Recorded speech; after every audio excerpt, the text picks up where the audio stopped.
one we really wanted to do something different. I think that the game itself is like, we've sort of taken everything we know about driving games and just smashed them all into one experience. So in this one, the multiplayer is, we just wanted to make a seamless experience where we constantly serve up different types, different variety of gameplay. So what we're showing here, we've got races, we've got team races, which are pretty familiar for people that are used to driving games, although our race is quite different from anybody else's races, because it's a fight for the start line first, then a fight for the finish, and then when you're done, you can go and fight the people who haven't finished. We're also showing speed tests for the first time. So these are like 90-second short, 90-second chunks of gameplay, very intense competition for something. What have you learned from Burnout Paradise in terms of good and bad that you put into Need for Speed Most Wanted? The game taught us so much, from the game that we shipped to the game that it ended up being, with all of the work that we did, were very, very different, and we learnt a lot along the way, and we're bringing all of that into Most Wanted. So the fan favourites from Burnout Paradise, something that we call challenges, this more social, cooperative type gameplay experience, they're coming to Need for Speed for the very first time. Social co-op challenges in cars are just going to be awesome. We had a very open world in Paradise, but we didn't really have any nav assistance. We've got nav assistance here, but we also respect the gamer, right? So we know that people can work this stuff out, and people love the discovery of finding things and understanding the city. So we want to respect that, but we also know that for multiplayer, for example, you need a little bit of structure. You need a system to suggest gameplay to you, and that's exactly what the playlist system did. And how does the multiplayer work with single player? Does it integrate, or is it a separate mode? No, it's separate, but it's you can blend from one to the other very simply. The scoring is the same, so no matter what you're doing in Need for Speed Most Wanted, you're earning speed points. A very, very deep, rich, rewarding ranking system where we got speed levels, where you can unlock loads of stuff. They're all driven by speed points. And then when you net those speed points up, that's in the Most Wanted list. And getting to the top of the Most Wanted list is how you become Most Wanted amongst your friends. And I guess that's what's important, is playing against your friends, isn't it? Not against other people in the world, but people you know. Yeah, I don't know about you, my shooter rank is like 9 million or something. But I know if I'm beating Hamish, I'm feeling good about myself. What's your favourite car when playing multiplayer? Well, I'm a massive BMW fan, so I'd take we've got E92 M3 on here. And you kind of think, well, is that going to stack up against maybe the Porsche or the Aventador? But the great thing about the progression system inside multiplayer is the further I go on, I can unlock mods for the car, so I can upgrade the car. So I can do wheels, suspension, engine, nitrous, bodywork. So I can customize that car to suit the way I play. So if I love the M3, which I do, I can put slicks on it to make it more competitive against some of the racer cars. Or I can raise it up. I can make it a bit more lightweight, so it's up against perhaps more of the faster cars. I can make it really strong, so it can go and hit hard against some of the muscle cars. So for me, I'd stick with that bad boy. Plus, if I hit you with my M3 and you're in a Veyron, you're going to feel it.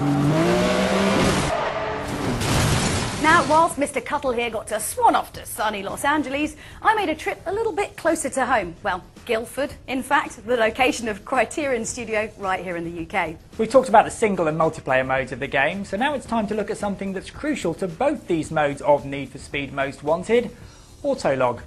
I caught up with creative director Craig Sullivan after he'd made it back from E3 about the latest generation of Autolog and how it lets you keep track of the competition. So Craig, you guys here at Criterion are the auteurs behind Autolog. There's probably a few people out there who don't actually know what it is. Do you think you could kind of sum it up in a few words for us? With Need for Speed Most Wanted, we really wanted to push the boundaries of what people thought Autolog was actually capable of. So in Need for Speed Hot Pursuit, it only compared times, which was fun, and changed the way people play. But in Most Wanted, it goes a lot further and a lot deeper. So it compares event times. It also compares everything you do on every collectible in the game. It tells you what your friends have been doing in terms of the achievements. It tells you what car they've been driving. It tells you how far they've jumped on a particular jump. It tells you how many security gates, how many billboards they've collected. Everything that can be compared is compared. So if you can't beat my race times, maybe you can do a bigger jump than me in the hundreds of jumps that we have in the game.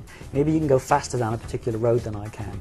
Where there's a competition to be had, Autolog 2 allows you to have it in a seamless and kind of very, very easy to use fashion. So obviously you guys were the first ones to come up with the Autolog feature. What gave you the kind of inspiration and the impetus to make such a device? Well, obviously we play a lot of games in the office, and we're quite competitive at Criterion. I don't know, maybe you get that impression from us. Everybody likes to win, right? If there's a leaderboard, we like to be at the top rather than at the bottom. So we were playing a lot of games. We play a lot of Tiger Woods golf, or actually pretty much anything that we played. And we realized that we were kind of making up competition in the office. We actually had a board that we set up, kind of like the fast lap times on Top Gear. You know that show, right?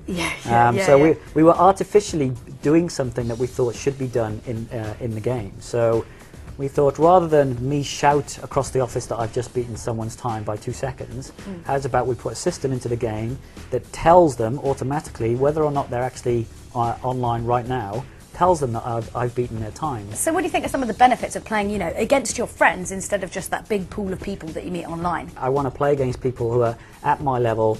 I know their name, I've spoken to them recently, and I see their little gamer tag picture in the game. It makes it more personal. So if we do ever get together in the pub, then we can kind of, I can say, I saw the fact that you tried to beat me 60, 100, 150 times, and kind of give you a bit of a ribbing about it. We believe Autolog should be all about doing that friends comparison first, and then leaving the rest of that stuff to the crazy, professional, hardcore guys who are going to, play the game for 100 hours, in a weekend and be the best in the world. So we've had a look at the single and the multiplayer of the game in depth, and so how's Autolog 2 going to work across these two? In the original version of Autolog, in Need for Speed Hot Pursuit, it only compared your offline single-player times.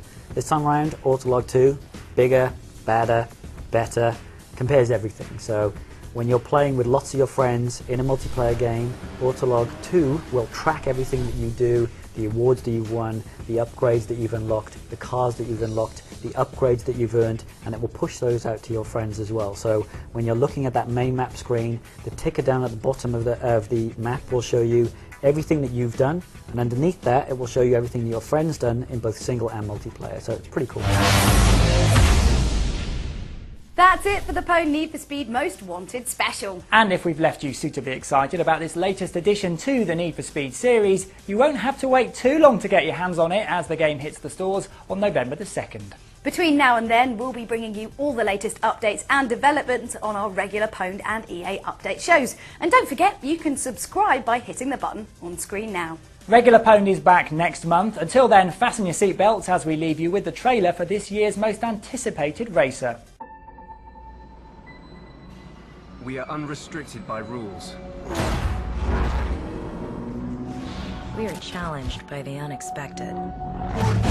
Most of all, it's about beating your friends.